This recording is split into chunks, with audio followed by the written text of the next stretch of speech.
Hello. Hi, Dolores. Hi, Kay. Hi, Bonnie. And hi, Rachel Markoff. Do you know the name of the first MMT progressive party in the world?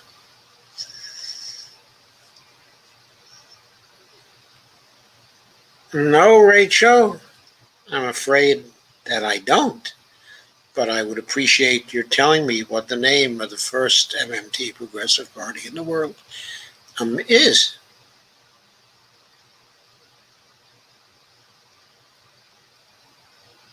It wouldn't surprise me to know that you started it. Hi, Dolores. How are you? Oh, you're on two services again. You're on Facebook and YouTube. You're juggling both at once. Thank you. Thanks for sharing in both places. Okay, there was lots of interesting news. I have a lot of interesting news over the next 2 days on the climate crisis, the Green New Deal, okay, and so on.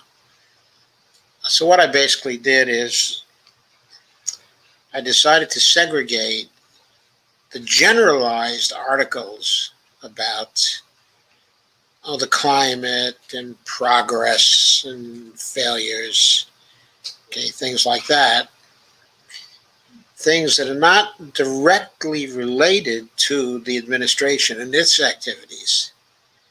I decided I would talk about them tonight. And tomorrow, I would talk about basically what's going on with Biden and what he's trying to do or posturing to do, okay, or kabukiing to do, whatever. I thought I would talk over those things. So today is devoted to items not specifically related to administration efforts.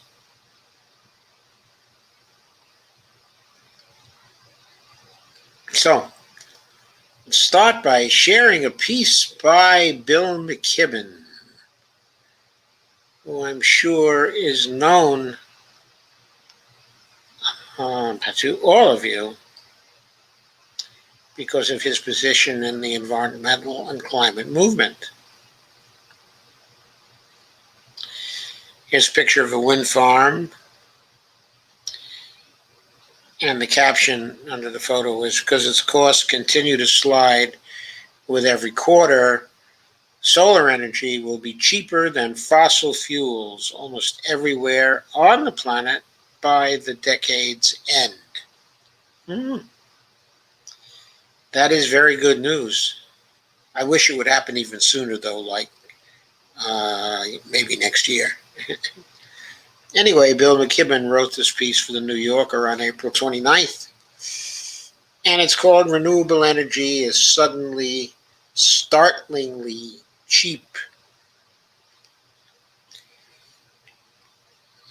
And the subtitle or tagline is, now the biggest barrier to change is the will of our politicians to take serious climate action.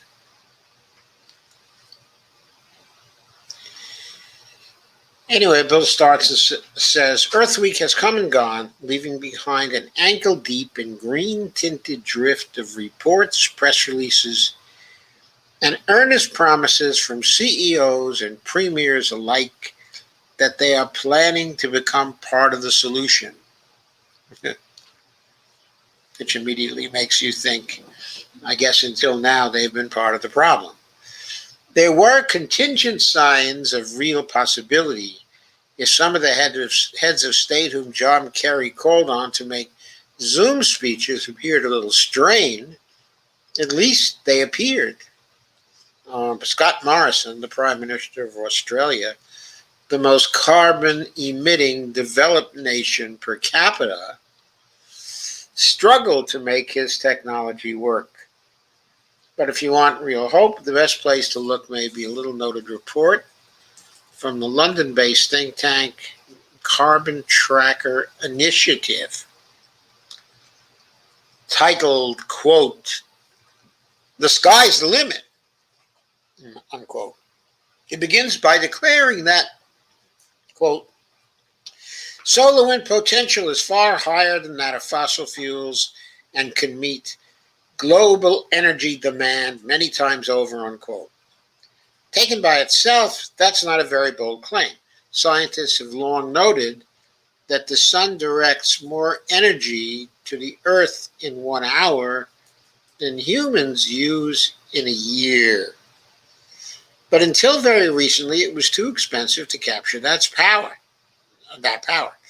That's what has shifted, and so quickly and so dramatically, that most of the world's politicians are now living on a different planet than the one we actually inhabit. On the actual Earth, circa 2021, the report reads, "With current technology and in a subset of available locations, we can capture at least 6,700 petawatts per hour."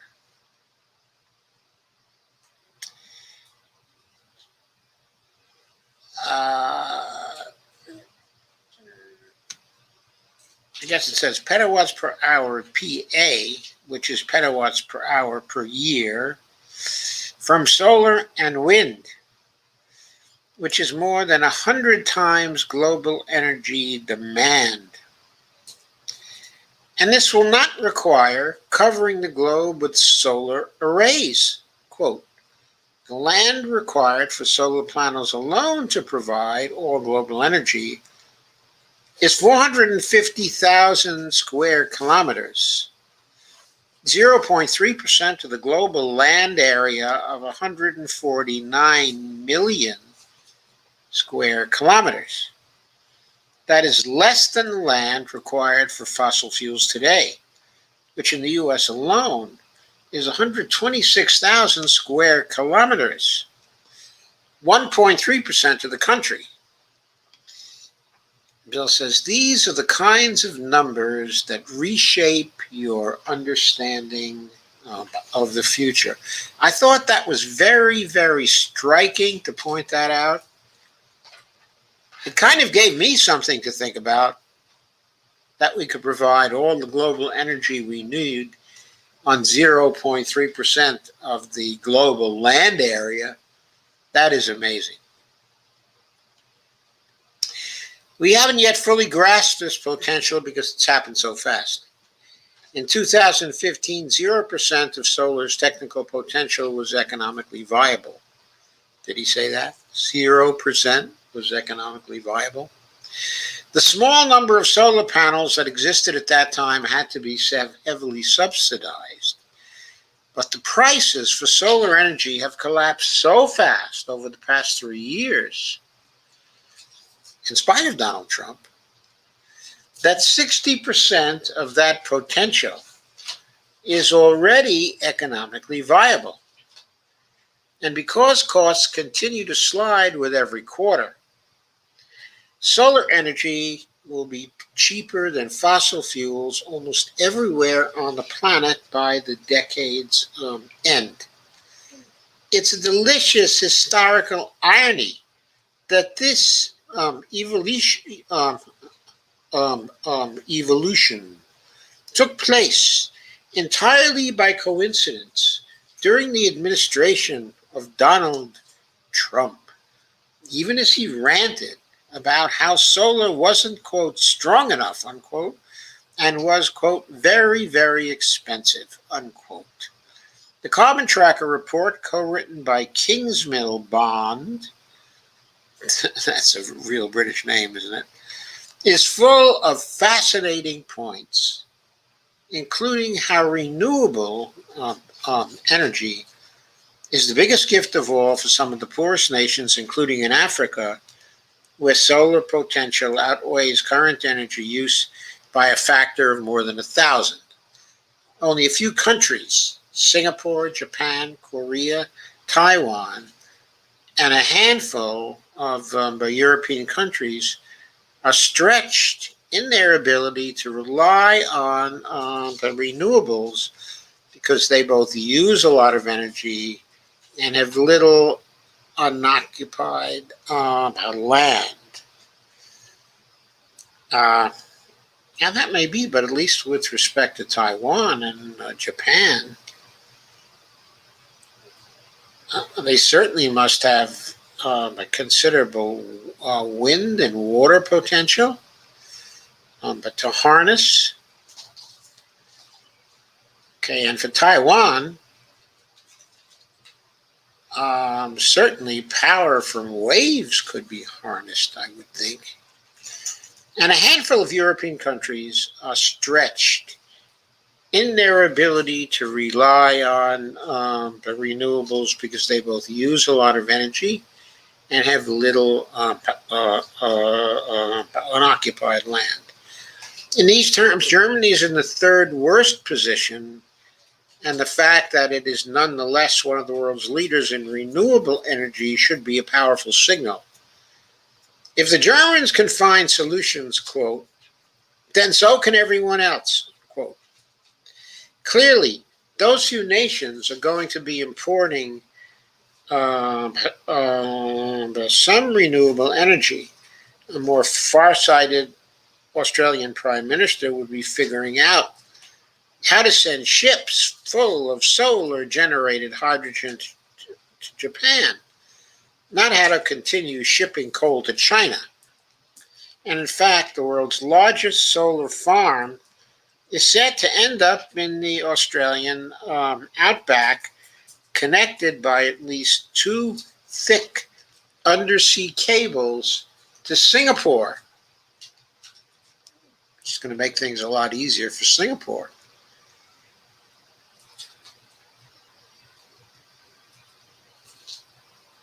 Now, the numbers in the report are overwhelming. Even if the analysts are too optimistic by half, we'll still be swimming in cheap solar energy. Quote, we have established that technical and economic barriers have been crossed by falling costs. It follows that the main remaining barrier to change is the ability of incumbents to manipulate political forces to stop change, unquote. The report reads, indeed, and the problem is that we need that change to happen right now because the curves of damage from the climate crisis are as steep as the curves of falling solar prices. Given 3 or 4 decades, economics will clearly take care of the problem. The low price of solar power will keep pushing us to replace fossil fuels with electricity generated from the sun, and eventually no one will have a gas boiler in the basement or an internal combustion engine in the car. But if the transition takes 3 or 4 decades, no one will have an ice cap in the Arctic either. And everyone who lives near a coast will be figuring out where on earth to go. That conundrum was illuminated on Friday when word came that Governor Gavin Newsom of California, who has been under pressure from an unrelenting activist campaign, agreed to ban new fracking permits in his state and end fossil fuel production there altogether. This is a stunning achievement, says Bill McKibben, for the planet and also for the California communities, and you can guess what kinds of communities they are, that currently have oil wells in their schoolyards and next to their hospitals. The environmentalists who banded together in the Last Chance Alliance should be incredibly proud. But Newsom, who is now facing a recall election, deserves credit as well, because this is precisely the step that his famously green predecessor, Jerry Brown, did not take. I'm afraid Jerry was far more brown than he was green. Excuse that pun. The fracking ban, though, only affects a small percentage of California's oil production and won't take effect until 2024. Well, that's Newsom, right? The ban on oil production would not happen until 2045, which in climate terms is the very distant future, a decade past the date when California will ban the sale of new gas powered cars, which are the main use of oil in the state. It's clear why Newsom is slow walking the changes. An executive secretary of a building trades council immediately responded, "We will work, quote, we will work to oppose this effort for our membership, their families, our schools, and our future." I have one question for Gavin Newsom. Are our jobs too dirty for you? Unquote. I would answer the executive secretary and say, no, but they are too dirty for you, as you will find if you keep on insisting on continuing to cause havoc, cry havoc in this area. Change is hard. The job of politicians is to make it easier for those affected, says Bill, so that what must happen can happen, and within the time we've been allotted by physics. But that hard job is infinitely easier now that renewable energy is suddenly so cheap. The falling price puts the wind at our backs, as it were. It's the greatest gift we could have been given as a civilization, and we dare not waste it. And of course, I couldn't agree more. We dare not waste it, but it is really good news. As soon as I saw this news, I thought, I have to bring this to you. This is really good news. Yes, it's background news, it's context news, but it's important background news and context news. Very important.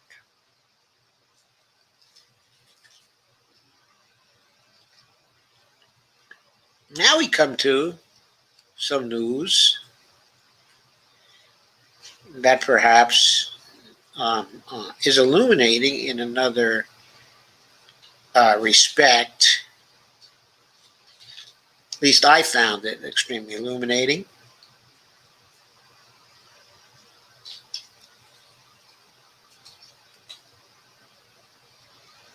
And this is a piece from Jacobin on April 21st. And it says, to save the planet, expropriate the rich. Here's a picture of Tom Brady and his wife, whose name is Gisele Bündchen. It is those two at a gala at the Metropolitan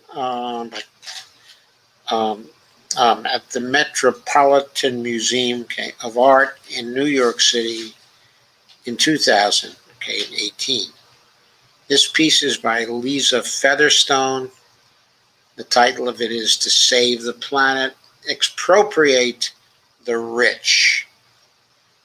How's that for an old-fashioned regressive statement? I shouldn't say regressive. I should say aggressive. Sorry, I meant to say aggressive, not regressive. Supermodel Gisele Bündchen graces the cover of Vogue Hong Kong's special sustainability issue this month, looking radiantly feral, enveloped in long hair, tie-dye, and the massive leafy plants of the Costa Rican jungle.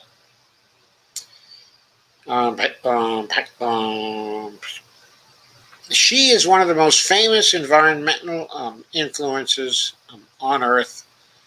Her Instagram showcases her nonstop commitment to raising public environmental consciousness with beatific photos of Gisele Bündchen or her almost equally good-looking children, enjoying beaches, forests, or house plants. But she's not just into the planet for the likes. She supports numerous environmental organizations and is famous for her family's ecologically virtuous behavior. Vogue Hong Kong, describing these commitments, dubbed her, quote, the selfless supermodel, unquote.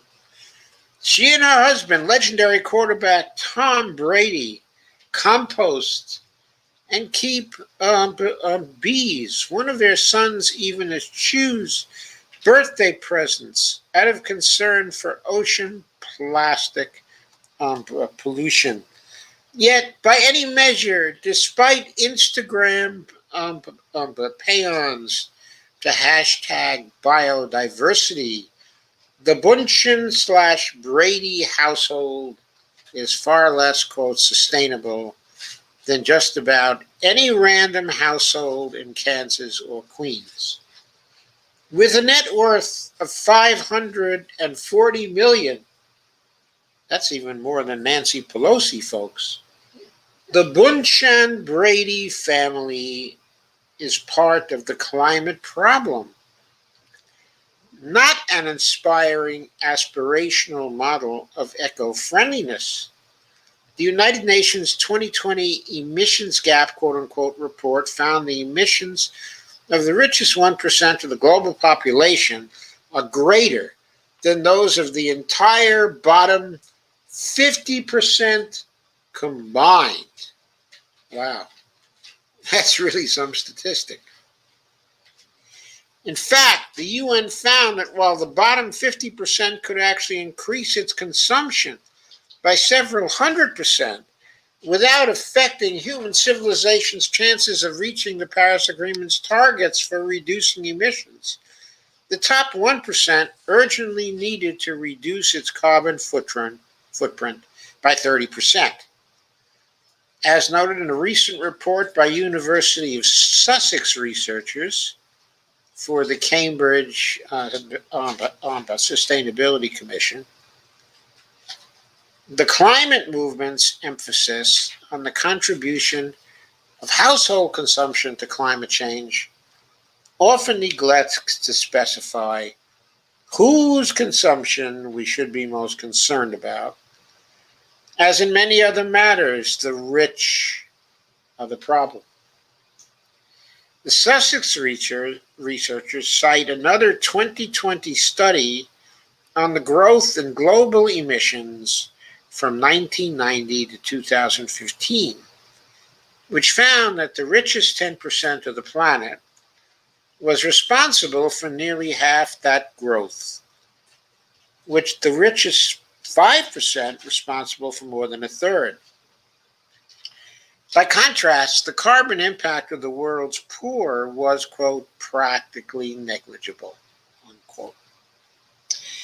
Many rich people like Bunchen have sincere environmental commitments, but they're endangering the earth anyway, just by doing all the things that rich people do. Take automobiles, for example. Rich people own too many of them. The higher income a household is in general, the more vehicles they own. Giselle and her husband reportedly have about 20 cars.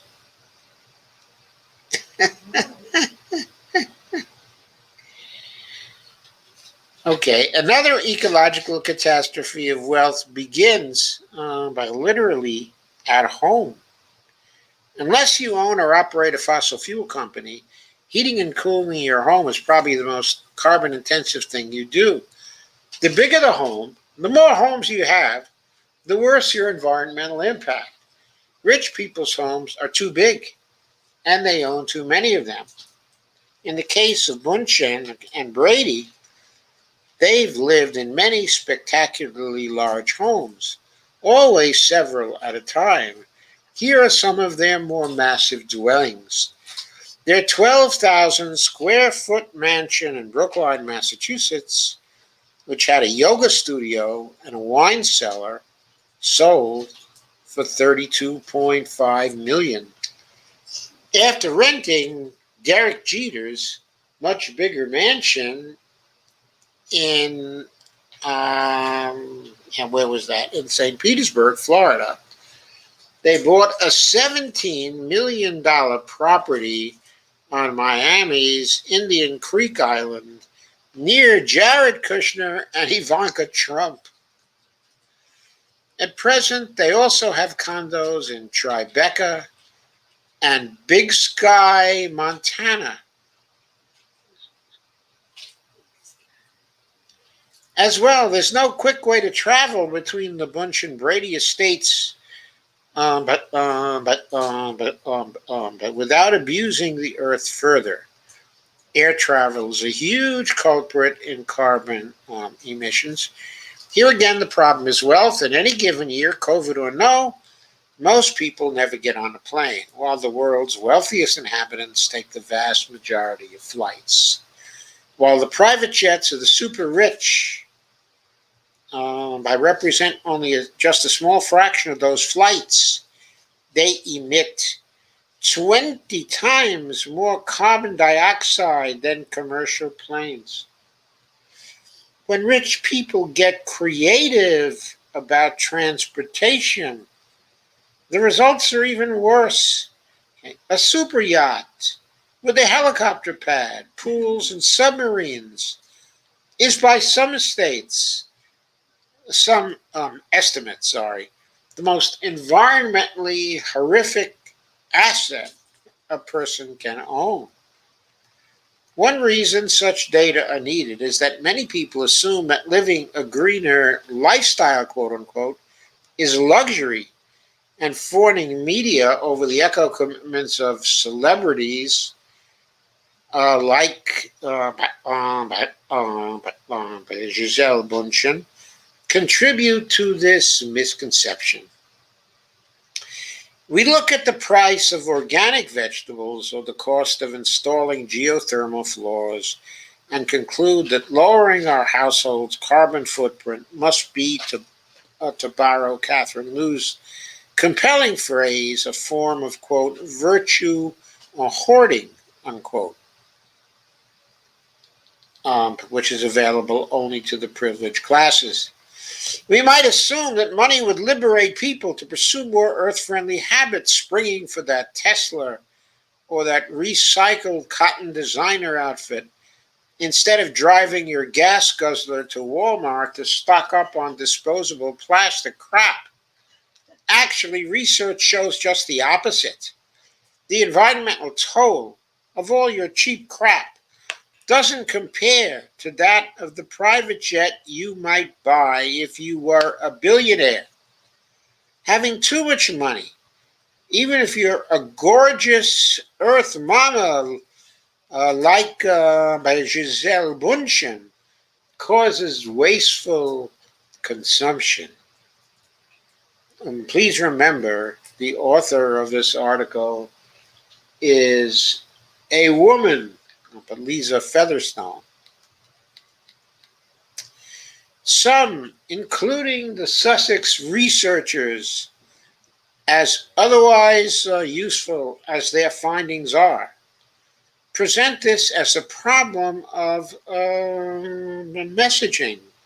The wealthy need to be told to step up, take responsibility, and lead greener lives.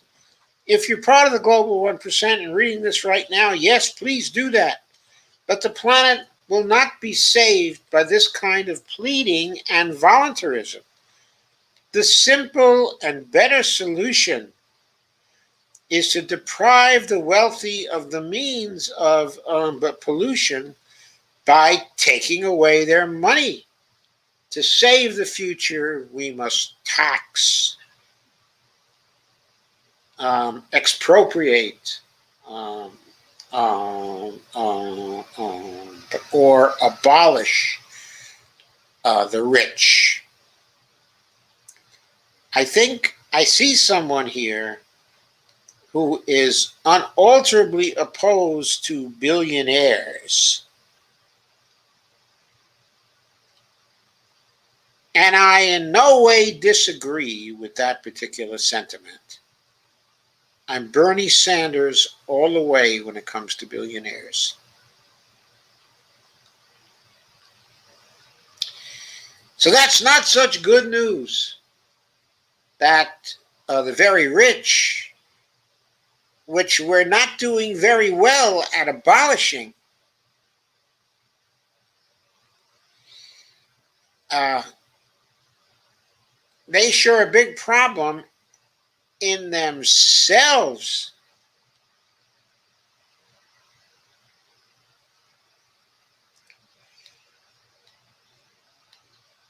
And here's another bad news piece. This one is by Lisa Song of ProPublica,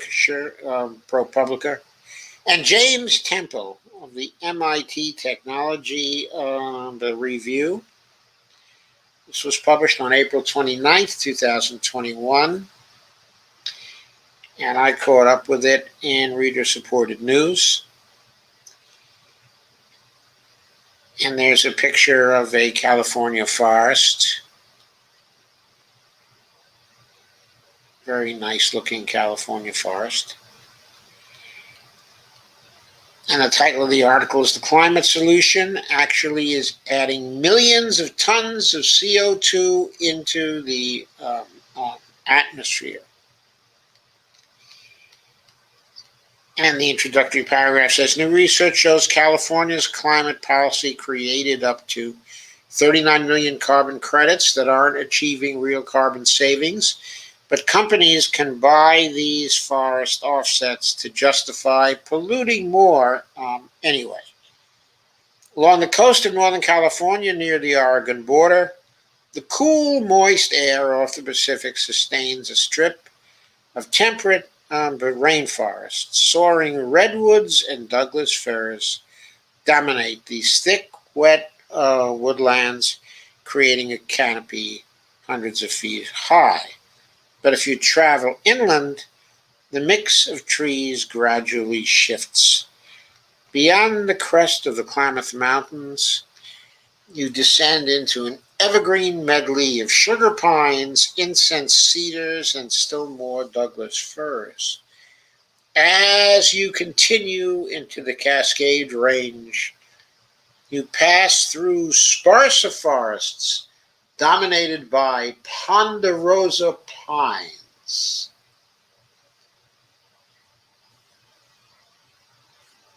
So Bonnie and I have fond memories of ponderosa pines. These tall, slender trees with prickly cones thrive in the hotter, drier conditions on the eastern side of the state. All trees consume carbon dioxide, releasing the oxygen and storing the carbon in their trunks, branches, and roots. Every ton of carbon sequestered in a living tree is a ton that isn't contributing to climate change. That thick coastal forest can easily store twice as much carbon per acre as the trees deeper inland. This math is crucial to determining the success of California's forest offset program, which seeks to reduce carbon emissions by preserving trees. The state established the program a decade ago as part of its effort to combat climate change. But ecology is messy. The boundaries between forest types are nebulous, and the actual amount of carbon on any given acre depends on local climate conditions, conservation efforts, logging history, and more. California's top regulator of the climate, the Air Resources Board, glossed as much. Sorry, I'm supposed to be sharing this little number. And I have not been. So here it is now. The Air Resources Board glossed over much of this complexity in implementing the state's program. The agency established the fixed boundaries around giant regions, boiling down the carbon stored in a wide mix of tree species into simplified regional averages. That particular decision has generated tens of millions of carbon credits with dubious climate value, according to a new analysis by Carbon Plan, a San Francisco nonprofit that analyzes the scientific integrity of carbon removal efforts. The offset program allows forest owners across the country to earn credits for taking care of their land in ways that store or absorb more carbon, such as reducing logging or thinning out smaller trees and brush to allow for increased overall growth. Each credit represents 1 metric ton of CO2. Landowners can sell the credits to major polluters in California, typically oil companies and other businesses that want to emit more carbon than otherwise allowed under state law. Each extra ton of carbon emitted by industry is balanced out by an extra ton stored in the forest, which allows net emissions to stay within a cap set by the state. As of last fall, the program had produced some 6 dozen projects that had generated more than 130 million credits worth $1.8 billion at recent prices. While calculating the exact amount of carbon saved by preserving forests is complicated, California's logic for awarding credits is relatively straightforward. The Air Resources Board establishes the average amount of carbon per acre stored in a few forest types spanning large regions of the United States. If you own land that contains more carbon than the regional average, based on a survey of trees on your site, you can get credits for the difference.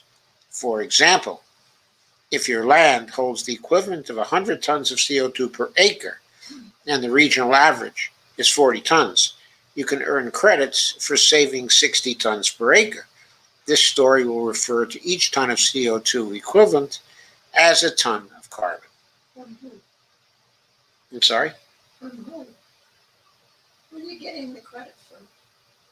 Oh, you're getting the credit from someone you bought the credit from. And you buy the credit from someone that claims that they are saving a certain number of trees. So they get the credits, then they sell the credits on the open market, to the polluters. So it's very important that the acres of trees that they are saving, are really trees that store a lot of carbon. If they're part of the inland forests, that are further inland, that don't store too much carbon, but they're still getting the same amount of credit as a tree that stores lots of carbon, then you have a problem, because each credit is the same because it's based on the area.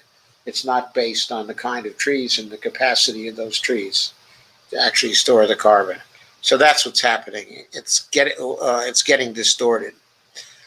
If your land holds the equivalent of 100 tons of CO2 per acre and the regional average is 40 tons, you can earn credits for saving 60 tons per acre. This story will refer to each ton of CO2 equivalent as a ton of carbon. You must also commit to maintaining your forest's high carbon storage for the next 100 years. These regional averages are meant to represent carbon levels in typical private forests, but the averages are determined from such large areas and such diverse forest types, they can differ dramatically from the carbon stored on land selected for projects. Project forests that significantly exceed these averages are frequently earning far more credits than the actual carbon benefits that they deliver, Carbon Plan found. But this design also incentivizes the developers to initiate and lead these projects to specifically look for forest tracts where carbon levels stand out above these averages, either due to the site's location within a region, its combination of tree species, or both. Carbon Plan estimates the state program has generated between 20 million and 39 million credits that don't achieve real climate benefits. They are, in effect, ghost credits that didn't actually preserve additional carbon in forests, but which did allow polluters to emit far more CO2, equal to the annual emissions of 8.5 million cars at the high end. It's amazing, what? Those ghost credits represent nearly 1 in 3 credits issued through California's primary forest offset program, highlighting systemic flaws in the rules and suggesting widespread gaming of the market. Quote, our work shows California's forest offsets program increases greenhouse gas emissions despite being a large part of the state's strategy for reducing pollution, the climate, said Danny Conward, the policy director at Carbon Plan. The program creates the false appearance of progress when in fact it makes the climate problem worse. The Resources Board defended the program, disputed the central thesis of the study. Quote, we disagree with your statement that landowners or project developers are gaming the system or that there are inflated estimates of greenhouse gas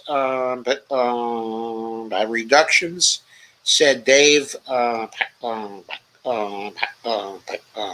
Clegern, I don't know how he says it, a spokesperson for the Air Resources Board. Each version of the offset rules, quote, went through a robust public regulatory review process, unquote, with input from the forestry industry, academia, government agencies, and nonprofits, he added. California's forest offset program is the largest in the country that is actually regulated by the government.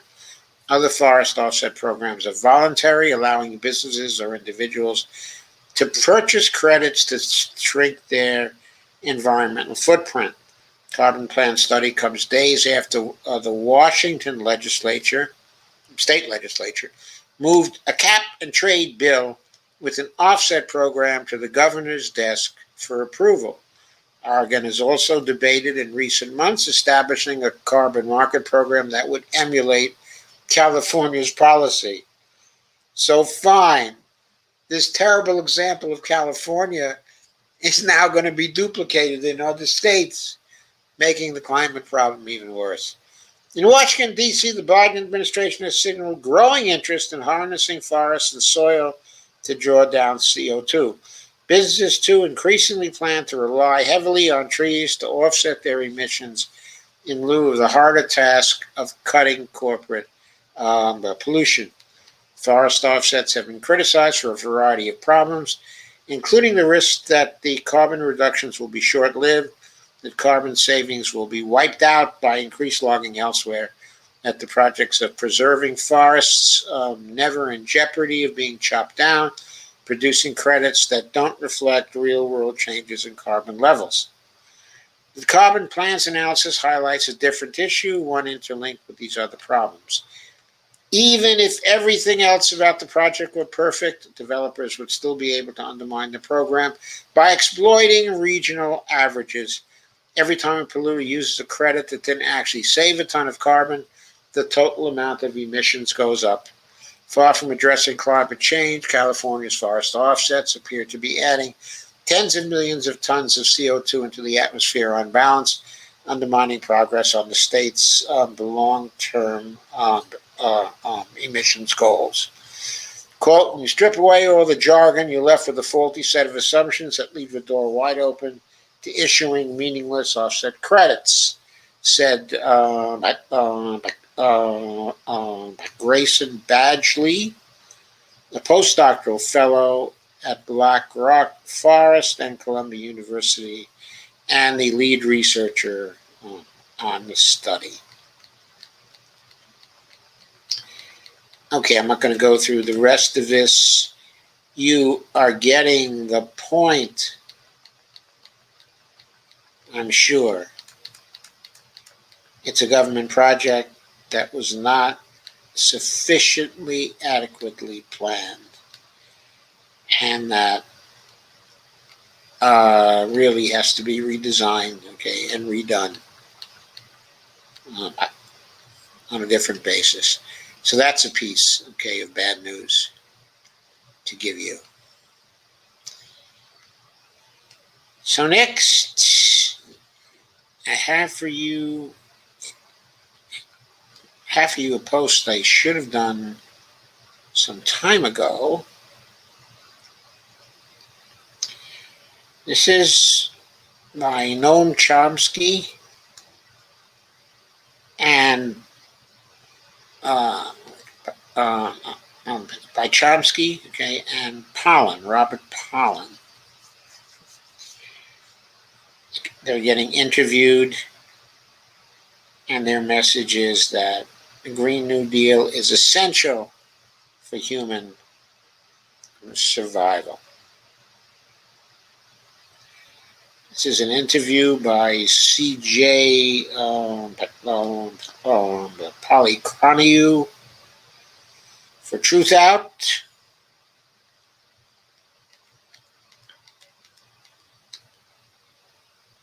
And this was done some time ago, April 22nd, not that long ago. Earth Day has been celebrated since 1970, an era which marks the beginning of the modern environmental movement, with concerns built primarily around air and water pollution. Of course, the state of the environment has shifted dramatically since then, and while environmental policy has changed a lot in the United States over the past 50 years, biodiversity is in great danger, and the climate crisis threatens to make the planet uninhabitable.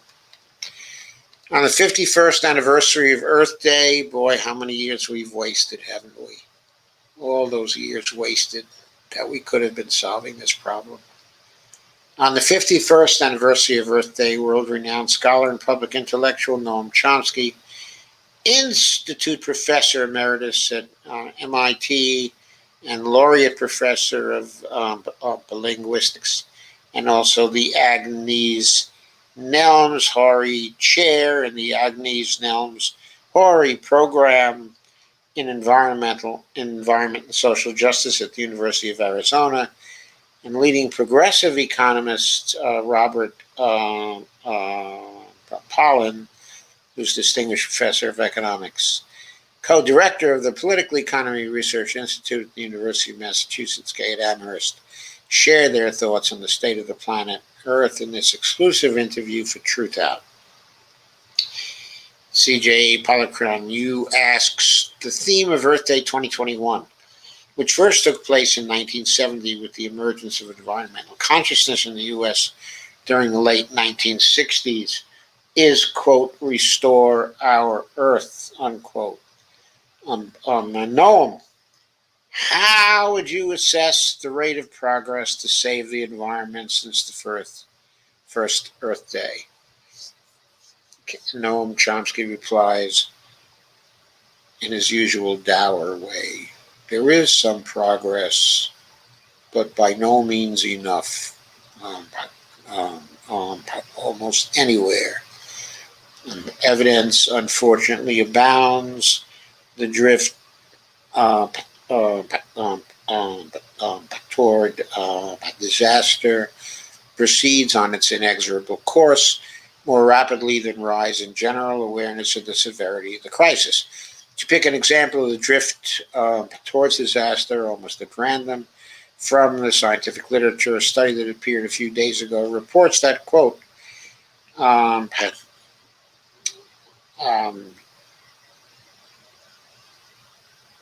marine life is fleeing the equator to cooler waters. This could trigger a mass extinction event, unquote, an eventuality with potentially horrendous consequences, says Chomsky. It's all too easy to document the lack of awareness. One striking illustration, too little noticed, is the dog that didn't bark. There is no end to the denunciations of Trump's misdeeds, but virtual silence about the worst crime in history, his dedicated race to the abyss of environmental catastrophe with his party in tow. They couldn't refrain from administering a last blow just before being driven from office, barely, and perhaps not for long. The final act in August 2020 was to roll back the last of the far too limited Obama era regulations to have escaped the wrecking ball. Quote, effectively freeing oil and gas companies from the need to detect and repair methane leaks, even as new research shows that far more of the potent greenhouse gas is seeping into the atmosphere than previously known, a gift to many beleaguered oil and gas companies, unquote. It is imperative to serve the prime constituency, great wealth, and corporate power. Damn the consequences. Indications are that with the rise of oil prices, fracking is reviving, adhering to Trump's deregulation so as to improve profit margins, while again placing a foot on the accelerator to drive humanity over the cliff. An instructive contribution to impending crisis, minor in context. Even though we know what must and can be done, the gap between willingness to undertake the task and severity of the crisis ahead is large, and there is not much time to remedy this deep malady of contemporary intellectual and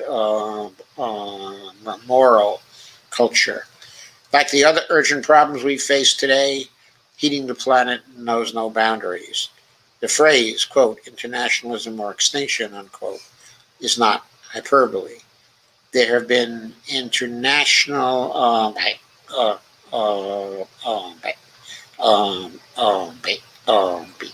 international initiatives, notably the 2015 Paris Agreement and its successors. The announced goals have not been met. They are also insufficient and toothless. The goal in Paris was to reach a treaty. That was impossible for the usual reason: the Republican Party. It would never agree to a treaty, even if it had not become a party of rigid deniers. Accordingly, there was only a voluntary agreement, so it has remained. Worse still, in pursuit of his goal of wrecking everything in reach, the hallmark of his administration, Trump withdrew from the agreement without the U.S. participation. In fact, by leadership. Nothing is going to happen. President Biden has rejoined. What that means will depend on popular efforts. I said, had not become, for a reason.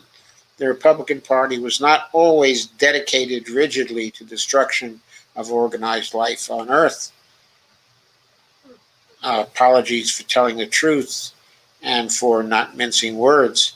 In 2008, John McCain ran for president on a ticket that included some concern for destruction of the environment, and congressional Republicans were considering similar ideas. The huge Koch brothers energy consortium had been laboring for years to prevent any such heresy and moved quickly to cut it off at the pass. Under the leadership of the late David Koch, they launched the juggernaut to keep the party on course. It quickly succumbed, and since then has tolerated only rare deviation. The capitulation, of course, has a major effect on legislative options, but also on the voting base, amplified by the media echo chamber to which most limit themselves. Quote, climate change, unquote, the euphemism for destruction of organized human life on Earth, ranks low in concern among the Republicans, frighteningly low, in fact, In the most recent Pew poll just days ago, respondents were asked to rank 15 major problems. Okay, among Republicans, climate change was ranked last. It was alongside of sexism, far below the frontrunners, the federal deficit, okay, and legal immigration. 14% of Republicans think that the most severe threat in human history is a major problem, though concerns seem to be somewhat higher among younger ones, an encouraging sign. This must change, says Chomsky. Turning elsewhere, the picture varies, but it's not very bright anywhere. China's a mixed story, though far below the US, Australia, and Canada in per capita emissions. The relevant figure, it nevertheless is poisoning the planet at much too high a level and is still building coal plants. China is far ahead of the rest of the world when it comes to renewable energy, both in scale and quality, and is pledged to reach net zero emissions by 2060. Difficult to imagine at the present pace, but China's had a good record in reaching announced goals. Canada, the parties have just released their current plans. Some commitment, but nowhere near enough. That's aside from the terrible record of Canadian mining companies throughout the world. But Europe is a mixed story. The global south cannot deal with the crisis on its own. To provide substantial assistance is an obligation for the rich, not simply out of concern for their own survival, but also a moral obligation, considering an ugly history that we need not review. Can the wealthy and privileged rise to that particular moral level? Can they even rise to the level of concern for self-preservation? It would mean some minor sacrifice now. The fate of human society and much of the rest of life on Earth depends on the answer to that question. An answer will come soon or not at all. And then CJ Polychronu asks of Pollen on the Bob, in hosting the Earth Day 2021 summit, Biden hopes to persuade the largest emitters to step up their pledges to combat the climate crisis. However, the truth of the matter is that most countries are not hitting the Paris climate targets, and a decline in emissions in 2020 was mostly driven by the COVID-19 lockdowns and the ensuing recession. So how do we move from rhetoric to accelerated action? And in your own view, what are the priority actions the Biden administration should focus on in order to initiate a clean energy revolution? And Robert Pollen replies, in terms of moving from rhetoric to accelerated action, it will be useful to be clear about what was accomplished with the 2015 Paris Climate Agreement. But Noam described the Paris Agreement and its successors as, quote, insufficient and toothless. Just how insufficient and toothless becomes evidence in considering the energy consumption and CO2 emissions projections generated by the International Energy Agency, the IEA, whose global energy and emissions model is the most widely detailed and widely cited work of its kind. In the most recent 2020 edition of its World Energy Outlook, the IEA estimates that if all signatory countries to the Paris Agreement fulfilled all of their nationally determined contributions set out at Paris, global CO2 emissions will not fall at all as of 2040. That, my friends, is incredible. It's true that according to the IEA's models, emissions levels will not increase any further from now until 2040. But this should be cold comfort, given that according to the Intergovernmental Panel on Climate Change, the IPCC, CO2 emissions need to fall by 45% as of 2030 and hit net zero emissions by 2050 in order for there to be at least a decent chance of stabilizing the global average temperature at 1.5 degrees Celsius above pre-industrial levels. In other words, soaring rhetoric and photo opportunities aside, the Paris Agreement accomplishes next to nothing if we're serious about hitting the IPCC emissions reductions targets. The American Jobs Plan the Biden administration introduced at the end of March does give serious attention to many of the main areas in which immediate dramatic action needs to occur. It sets out a range of measures to move the U.S. economy onto a climate stabilization path, including large-scale investments in energy efficiency measures such as retrofitting buildings and expanding public transportation, along with investments to dramatically expand the supply of clean energy sources to supplant our current fossil fuel dominant energy system. Burning oil, coal, and natural gas to produce energy is now responsible for about 70% of all CO2 emissions globally. The Biden proposal also emphasizes the opportunity to create good job opportunities and expand by union organizing through these investments in energy efficiency and clean energy. It also recognizes a need for a just transition for workers and communities that are now dependent on the fossil fuel industries. These are important positive steps. They resulted because of years of dedicated and effective organizing by many labor and environmental groups, such as the Green New Deal Network and the Labor Network for Sustainability. I also have serious concerns about the Biden proposal. The first is that the scale of spending is too small. This is despite the constant barrage of press stories claiming that the spending levels are astronomical. During the presidential campaign, Biden's Build Back Better proposal was budgeted at $2 trillion over 4 years, i.e. $500 billion per year. His current proposal is at $2.3 trillion over 8 years, i.e. somewhat less than $300 billion per year. So on a year-by-year basis, Biden's current proposal is already 40% less than what he had proposed as a candidate. This overall program, by the way, to update that, he did come out, I guess, with a new plan calling for $2.8 trillion. Okay, but that does concern a very large piece, which is devoted to healthcare for seniors. I don't know how that breaks down on a per year basis yet. I'm going to have to look into that and find out about it. But it's still below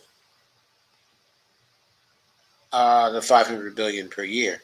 This overall program also includes lots of investment areas other than those dealing with the climate crisis, such as traditional infrastructure spending on roads, bridges, and water systems, expanding broadband access, and supporting the care economy, including child and elder care. Many of these other measures are highly worthy, but we need to recognize they will not contribute to driving down emissions. I would say a generous assessment of the Biden plan is that 30% of the spending will continue to contribute to driving down emissions. We are now at a total annual budget of perhaps $100 billion. That is equal to 0.5% of current U.S. GDP. And by the way, I believe that Carter was already exceeding that back in 1980, if I recall correctly. It is conceivable that this level of federal spending, I'm talking Jimmy Carter now, of course, that this level of federal spending could be in the range of barely adequate.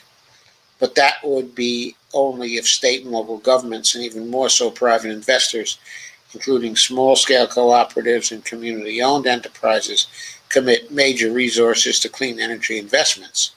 By my own estimates, the U.S. will need to spend in the range of $600 billion per year in total through 2050 to create a zero-emissions economy. That will be equal to nearly 3% of U.S. GDP per year. So, in other words, we have to spend 6 times what we're spending now, right, in order to get to 3%. But the private sector will not come up with the additional 400 to 500 billion per year unless they're forced to do so. That may not be entirely true, as we will see shortly. That will entail, for example, stringent regulations requiring the phase out of fossil fuels as energy sources. As one case in point, utilities could be required to reduce their consumption of coal, natural gas, and oil by, say, 5% per year.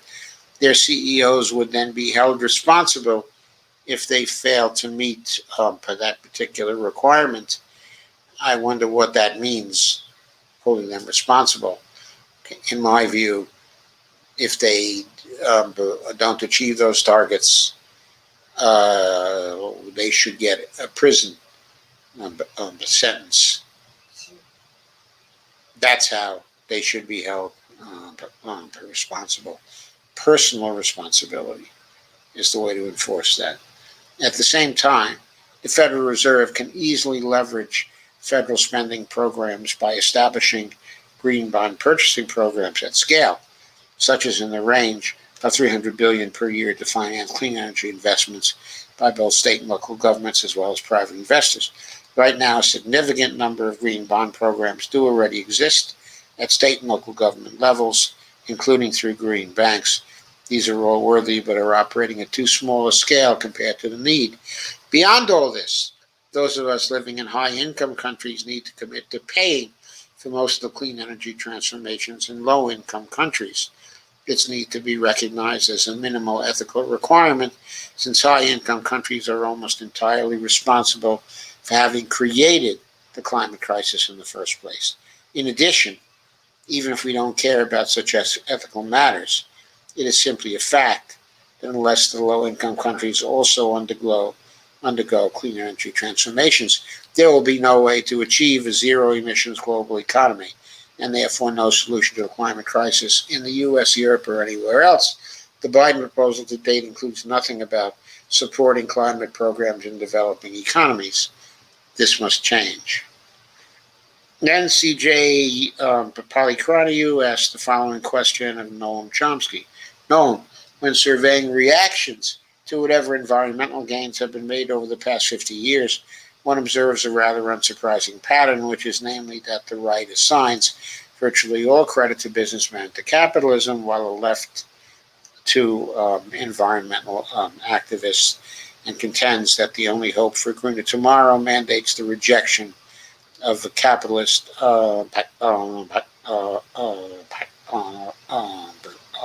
logic. Is capitalism saving or killing the planet? Chomsky, it's close to a truism that capitalist logic will kill the planet, unquote.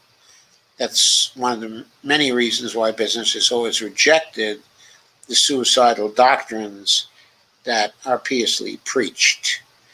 Rather, the business world demands that a powerful state, under its control, intervene constantly to protect private power from the ravages of an unconstrained market and to sustain the system of public subsidy, private profit, that has been a cornerstone of the economy from the early days of industrial state capitalism. The only way to answer the question posed is to look at examples. Let's pick a central one, the Green New Deal.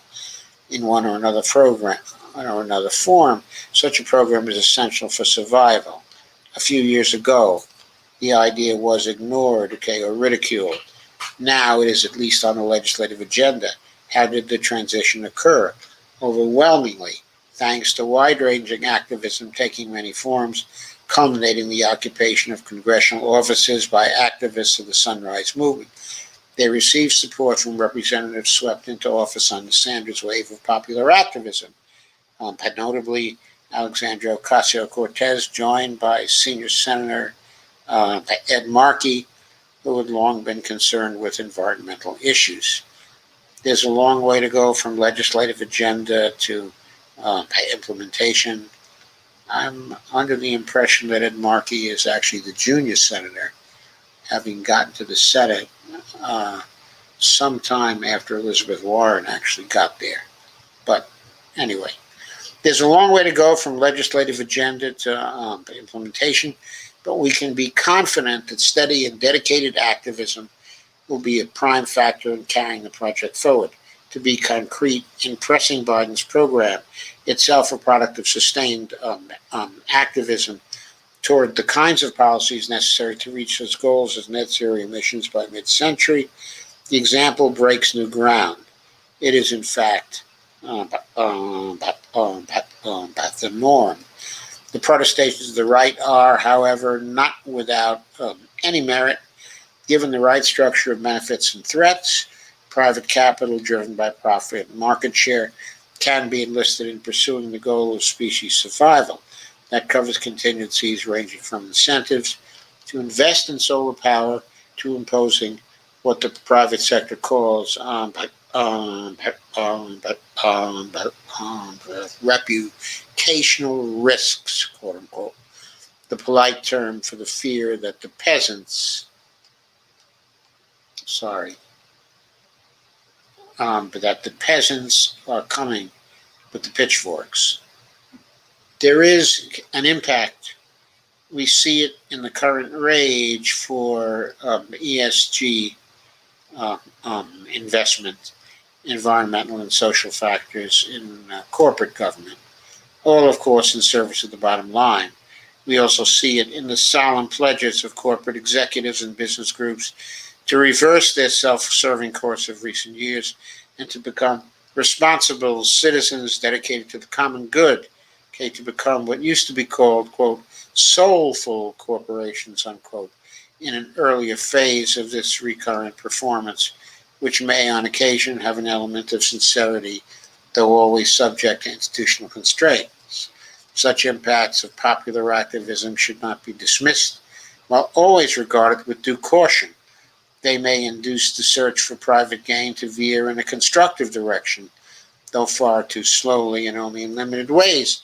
Like it or not, there is no alternative now to large-scale governmental projects. The reference to the New Deal is not out of place. Whatever the source, the outcome should be welcome.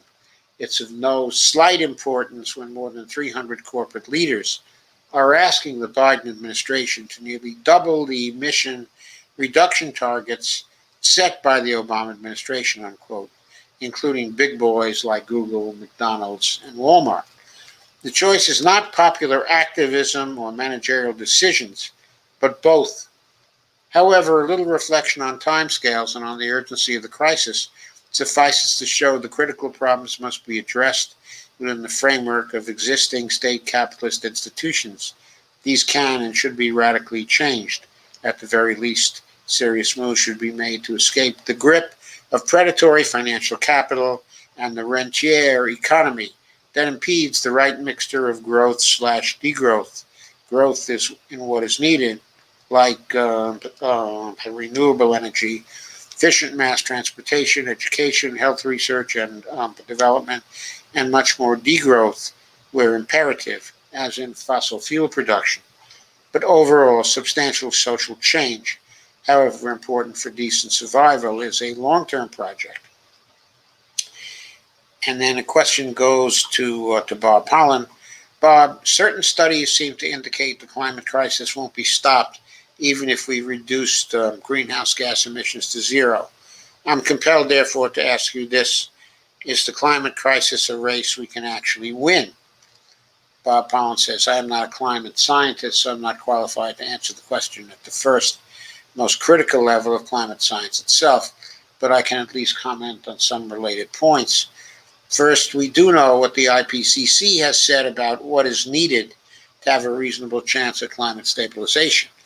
That is, first of all, to cut global CO2 emissions by 45% as of 2030 and to reach net zero emissions by 2050 in order to stabilize the global average temperature at 1.5 degrees Celsius above pre-industrial levels. How are we doing in terms of meeting those goals? The only fair assessment is that to date, the record is dismal. I would add here one additional set of observations we have already described. That is, climate scientists have known about the phenomenon of global warming since the late 19th century, but as a steady pattern, the average global temperature only began rising above the pre-industrial level in the late 1970s, when Jimmy Carter was about to be knocked out of the presidency. That is, the only guy who had been doing something about the climate was about to be knocked out of the presidency by Ronald Reagan, who abandoned all of Carter's efforts. By the mid-1990s, the average temperature was 0.5 degrees Celsius above the pre-industrial levels. As of 2020, we are nearly at 1 degree above the pre-industrial level.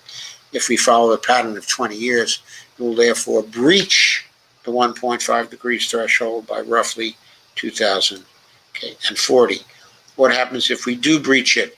I claim no expertise on this, and I think it is fair to say nobody knows for certain. But we do at least know the patterns we are already seeing at our current level of warming will only intensify. Thus, the World Meteorological Organization's Provisional Report 2020, quote, State of the Global Climate, unquote, finds that heavy rain and extensive flooding occurred over large parts of Africa and Asia in 2020. Heavy rain and flooding affected much of the Sahel, the Greater Horn of Africa, the Indian subcontinent, and neighboring areas, China, Korea, and Japan, parts of Southeast Asia at various times of the year. Severe drought affected many parts of interior South America, 2020, with the worst affected areas being northern Argentina, Paraguay, and the western border areas of Brazil. Climate and weather events have triggered significant population movements and have severely affected vulnerable people on the move, including in the Pacific region and Central America. We also know that poor people in poor countries have already borne the greatest cost of the climate crisis, that this pattern will continue as global average temperatures increase. As the economist James Boyce has written, poor people are less able to invest in air conditioners, seawalls, and other adaptations. They live closer to the edge, and the places the climate models show will be hit hardest by global warming, including drought-prone regions of sub-Saharan Africa, typhoon-vulnerable South and Southeast Asia, a home to some of the world's poorest people. Therefore, it seems clear that we're obligated to act now on the premise that the climate crisis is a race that we can still win, even if we don't know for certain whether that is true. But in addition, it is important to recognize that advancing a global Green New Deal is fundamentally a no-lose proposition, as long as it includes generous transition support for fossil fuel-dependent workers and communities.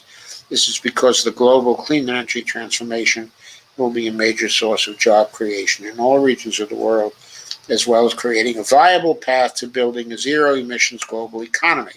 It will also significantly improve public health by reducing air pollution, lower energy costs across the board, and create opportunities to deliver electricity to rural areas of low-income countries for the first time.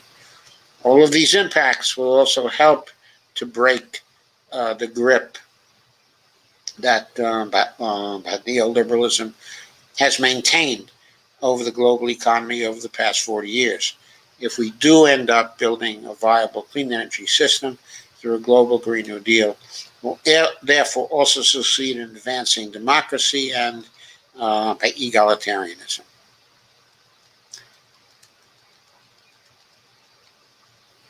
And so that's it for that one. It's pretty much do the global Green New Deal, or we will not survive. Do the global Green New Deal, and we may survive. Global Green New Deal is essential for human survival. It is necessary for human survival. But at this point, we do not know for sure whether it will ensure human survival. And we will only know for sure if we go at it seriously, okay, as we possibly can. That, of course, involves something like the Thrive Act and a $10 trillion effort instead of a $3 trillion effort or a $2 trillion effort or something, okay, in that particular neighborhood. But it strikes me, as I've said, okay, on many occasions, that 10 trillion is not going to be enough either. That the 16.2 trillion that was estimated by Bernie Sanders during his campaign, with the aid of Bob Pollan, is probably more like what is needed. But even then, I doubt it that the 16.2 trillion over 10 years, 1.6 trillion per year, I doubt it that was going to be sufficient. I even stated at the time that I wouldn't be surprised it would take double that amount. Now, of course, we have no financial constraints, except, of course, for the inflation constraint, but that is not a financial constraint. That is a real world consequence. And so, even if that were to lead to some inflation, we have to trade that off against, okay, the necessity for survival. We have to do what we have to do, okay, in order to survive. Now, I want to call your attention quickly to one final piece that I wanted to cover tonight. I won't have much time to go through it. It was a nice piece by Alexis Goldstein in Truth Out. It's called What If 401ks Could Fund the Green New Deal Instead, okay, of Wall Street. And there's a picture. It was done on April 23rd. Okay, she mentions the introduction of the Green New Deal, the reintroduction of it by Ocasio-Cortez. Okay, and Ed Markey.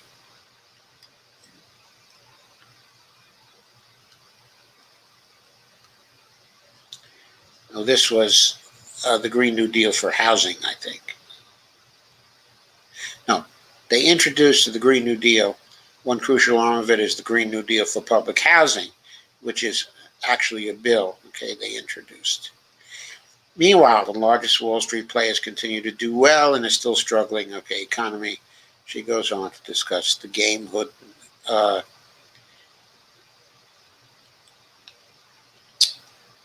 the GameStop stock, okay, and the marketing activities, okay, of Robinhood. But she gets to the main point quickly, which is flipping the script on public, private investments. She cites the House Financial Services Committee hearing on April 14th and the testimony of Cornell University law professor Saul I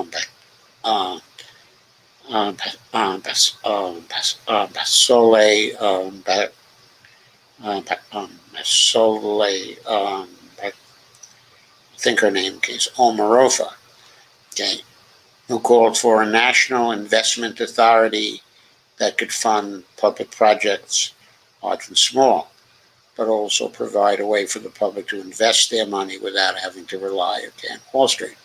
Now, we discussed this before when I did a program, okay, on Bob Hockett's views.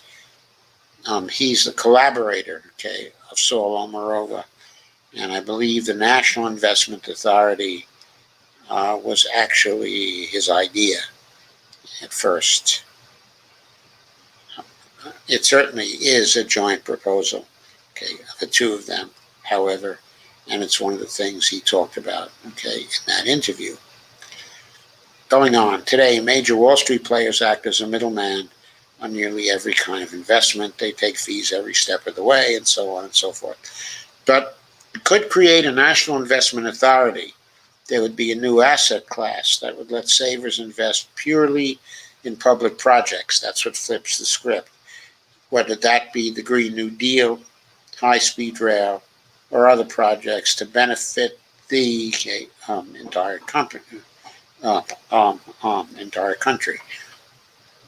Another problem National Investment Authority solves is the current funding gap we have for large-scale, long-term public projects, as Omer writes.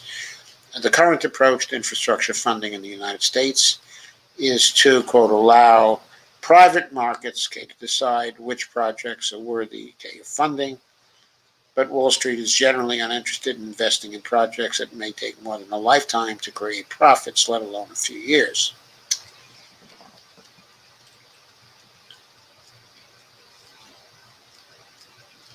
And she talks about some examples in Chicago of the old style kinds of projects where the public invests and the profits are reaped solely by the private sector. And then she talks about the way, but the idea of the National Investment Authority is to flip the public-private partnership script. It would compel private money to fund public projects under public control instead. The way it would do this is by creating a new asset class backed by the full faith and credit of the federal government. It would create a new financial product nearly as safe as treasuries, by U.S. government bonds, widely seen by the financial markets as one of the safest, least risky investments that exist. Because of the government backing, it can not only be attractive to the general public, but even to pension funds and other long-term institutional investors who want a decent return with less risk. While there's no reason the National Investment Authority couldn't be solely funded with public dollars, a combination of public dollars and private investment could make it go even further. I don't even think that's completely the point. If it was funded with private investment as well, that would drain off a lot of excess private funds, creating space for government spending, greater space for government spending to occur without causing inflation. We had a mechanism like that, savings bonds, in the Second World War. Operationally, the National Investment Authority would be a new public entity that sits between the Federal Reserve and the Treasury Department, would have a dedicated mission to invest strategically in projects that would create socially inclusive, equitable, and environmentally sustainable economic growth. To ensure it doesn't stray from its mission, there would be multiple measures for accountability: a governing board, a public interest council, an audit panel, separate oversight by audits from the Government Accountability Office. It would have two arms: an infrastructure bank and an agency to invest in leapfrog, moonshot types of projects. Infrastructure bank would issue grants, loans, insurance, and more to support public infrastructure like roads, clean energy facilities, and water treatment plants.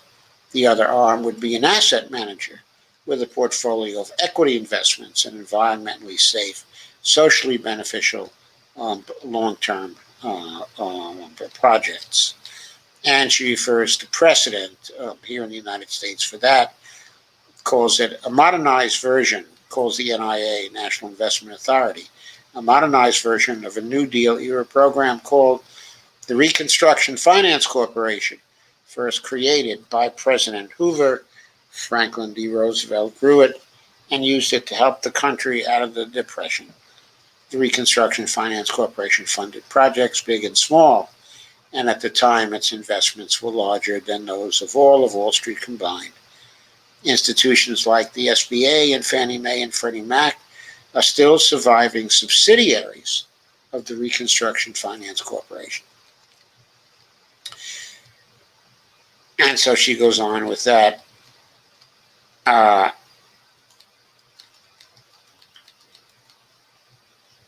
And the final paragraph ends with, the National Investment Authority could ensure this doesn't repeat. What she means is The lemon socialism of the usually public-private partnership doesn't repeat, acting to reverse the trend towards privatization and make real investments in public projects.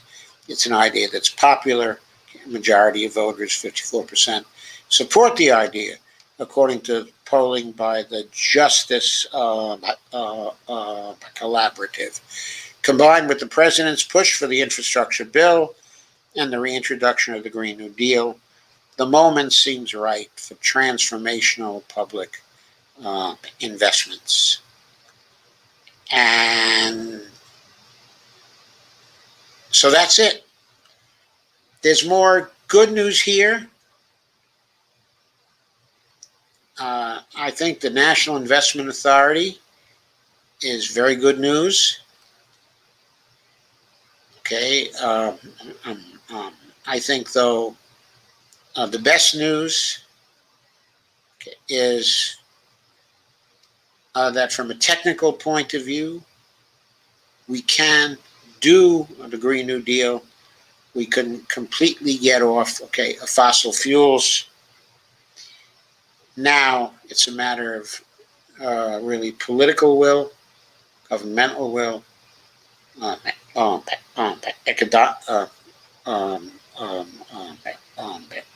economic will. It's something we can do if we can handle the human side of the problem. Technical solutions are there. The decrease in prices for new energy sources, are there. So that is the good news.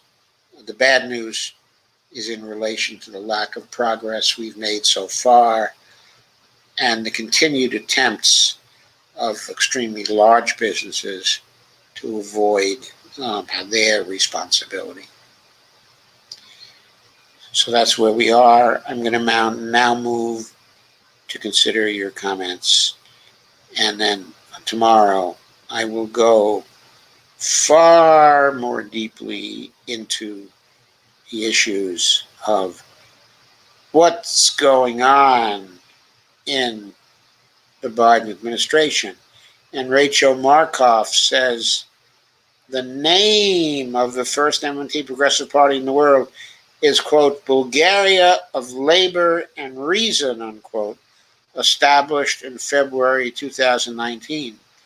Was it established by Rachel Markoff, is what I want to know. I thought it was going to be a Bulgarian party. Somehow I got that impression. And Kay says shared. Carmen says sorry, so late, sharing and stuff. And Evelina says thank you, Kay. Kay says YW, Evelina. Carmen says how cute, lovable Hulk reporting on being green. And Kay says, I'm green all the time. Why do you suppose my promos are green and yellow? Kay says, I shared the YouTube post too. Thank you, Kay.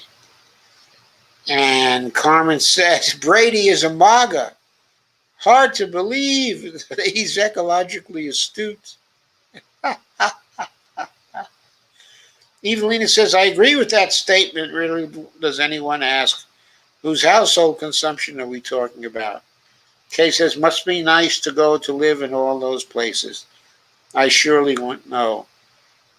I'll tell you, I wouldn't know either, but I think it would be rather tiring to go to all those places and quite unnecessary. I think that I would be quite happy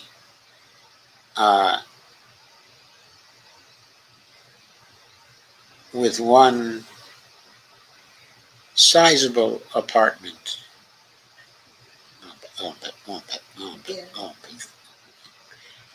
These days. Evelina says, laugh out loud. Those people live in an alternate universe. They sure do.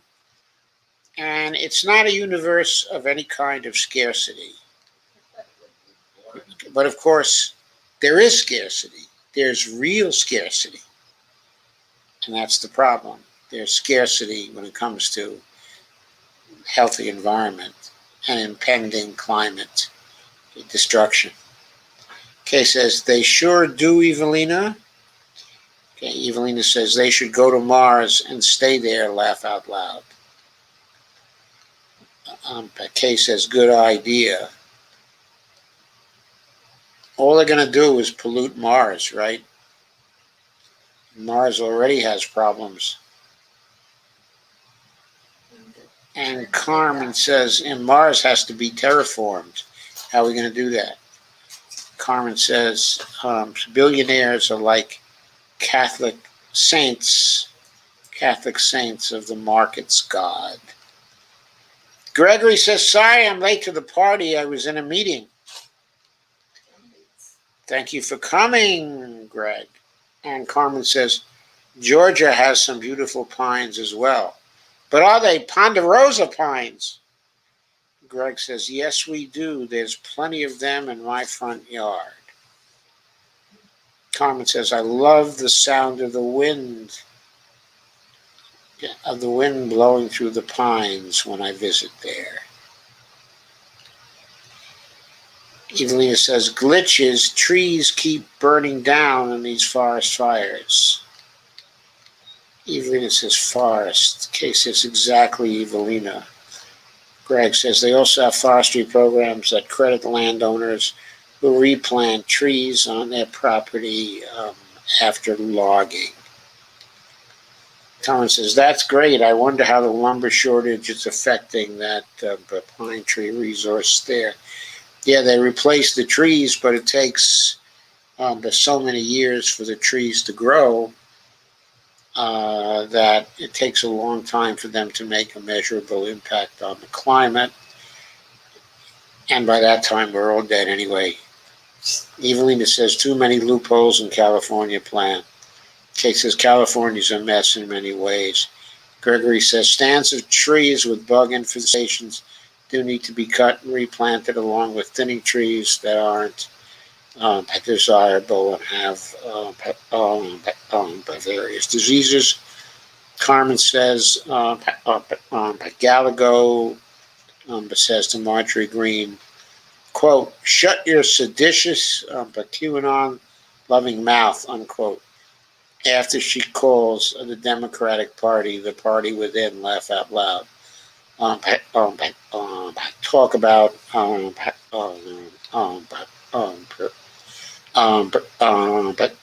projection by Green. This is a textbook case. It is.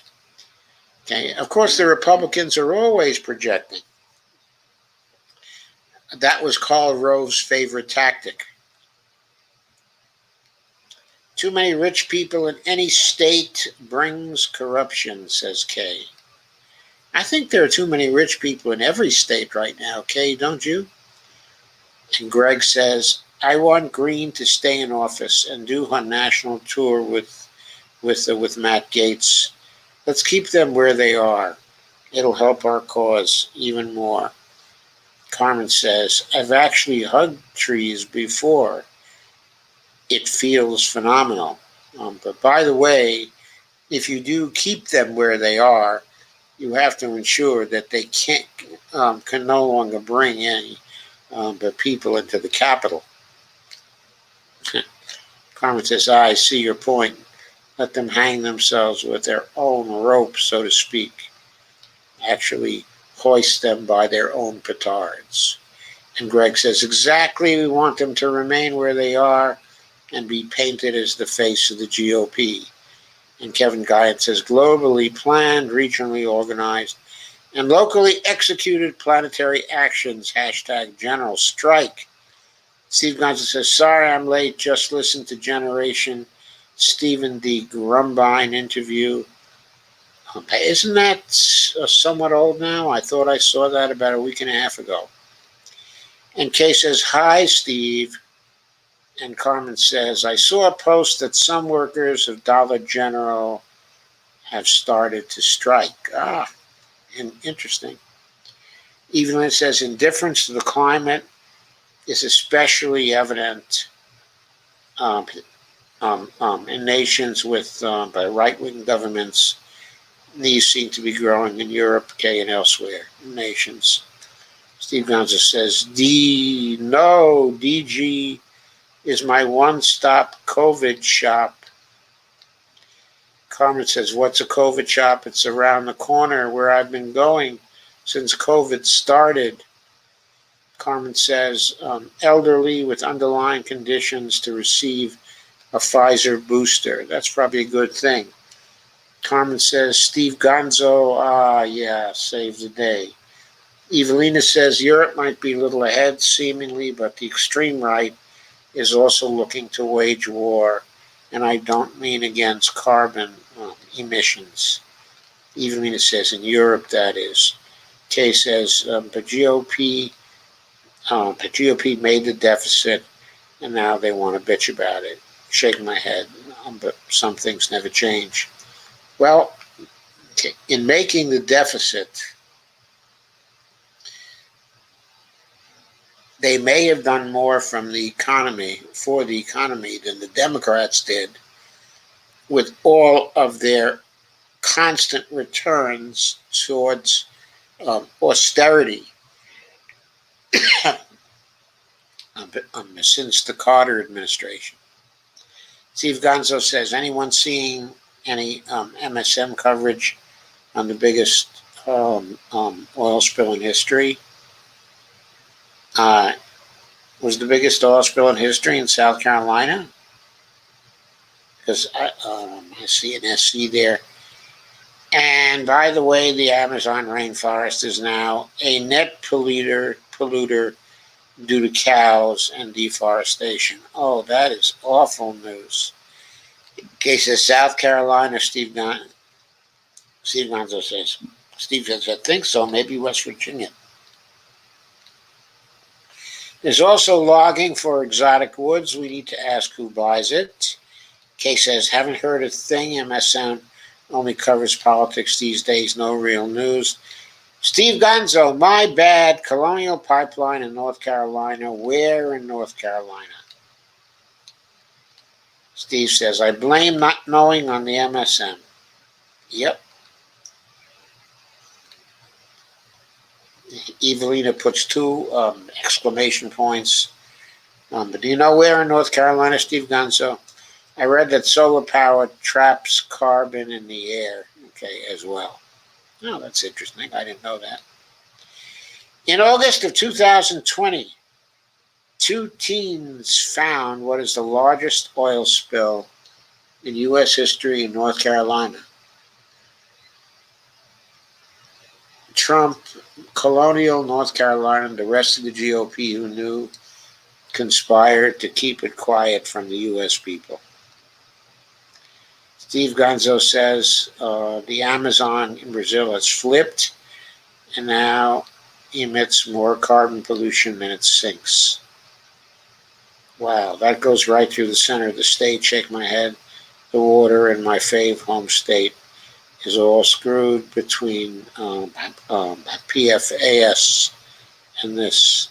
So pissed.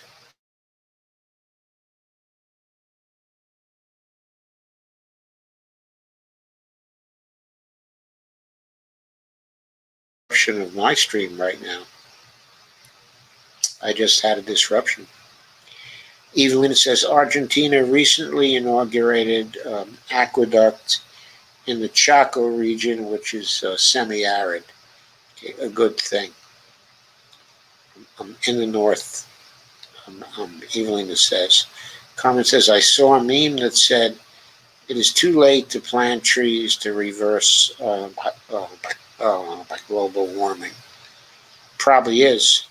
Even it says brings fresh water into this region. I watched a 2-hour live post out of North Carolina today by Cape Fear, Cape Fear, River Watch. It was all about the water pollution there caused by DuPont, among other companies. So sad what has been done in that beautiful state. Steve Gonzo says fields of hemp.